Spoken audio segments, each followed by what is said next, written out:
कमरे में केसर उगाकर लखपति कैसे बना 21 साल का किसान। गुजरात के भावनगर जिले के एक छोटे से गांव टिमाड़ा का रहने वाला यह युवक है जयपाल रोहित भाई पंड्या।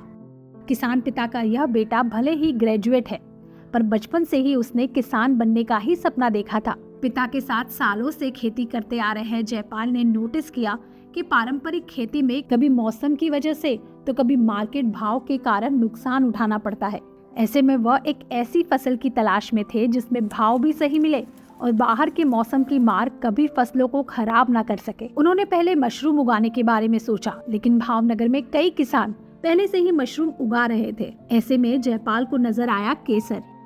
1 साल तक काफी रिसर्च करने के बाद उन्होंने घर के एक कमरे से केसर की खेती की शुरुआत की। महज 20 साल की उम्र में बेटी की पहल को पिता का साथ मिला और पहले ही साल 7 लाख की कमाई हुई।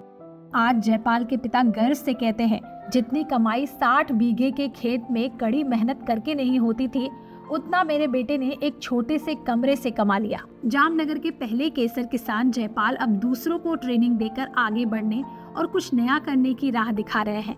अगर आप भी केसर की खेती सीखना चाहते हैं तो जयपाल से इस नंबर पर संपर्क कर सकते हैं।